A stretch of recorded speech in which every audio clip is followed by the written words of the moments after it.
and the situation of women today, 2025, year 2025. Women's Month pa ngayon. Oo nga, pahabol pa rin. Oo, kamusta? Nagtataka ako kung bakit yung Women's Month sinabay sa fire prevention month. Alin ba ang kinatatapusan nila? Babae o sunod? Parang nakakatawa.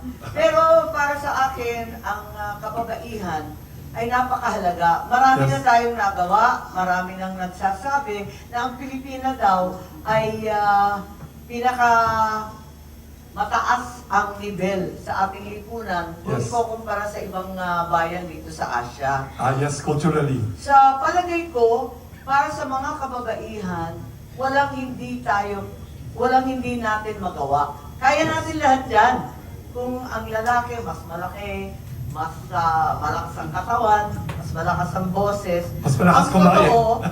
Ang totoo, ang kababaihan, meron rin sariling kakayahan. At sa pakiwari ko, ang liderato ng babae, mas angkop sa kinaharap natin, mas angkop sa kinabukasan, mas modern,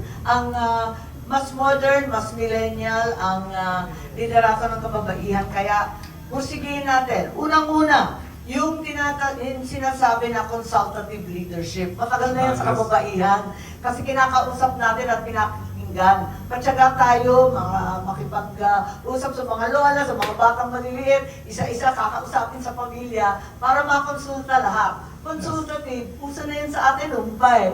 Yung sinasabi inclusive, ayan.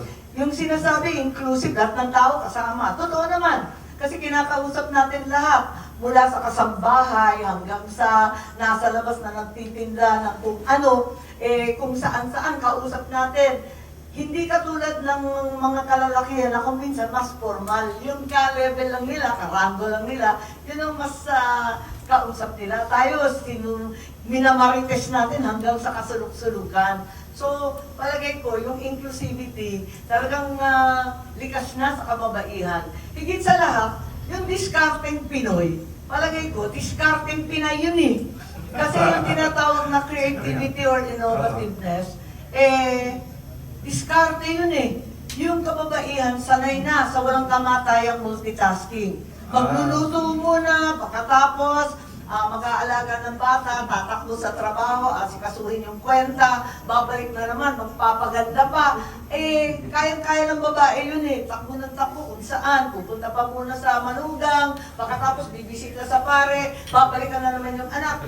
Parang gano'n na yung araw-araw namin. Nasanay na kami dyan. Kaya kahit pa paano, nagdidiskarte para masolusyonan. Kaya ako, yung ID solution, mula yan eh, namumukad tangi yan sa kababaihan sa bawat isa sa atin.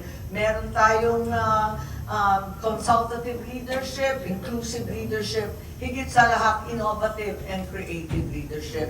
Yan ang kababaihan ngayon at yan ang payo ko. Huwag kayong magpakalalaki nung unang feminist movement. Ako naabutan ko yun eh. Lahat kami, ginagaya namin lalaki, pati bihis eh. Nakakorbata kami, nakasuit. Huwag na natin gayahin yun. Meron tayong likas na katangian na panlaban dyan lahat.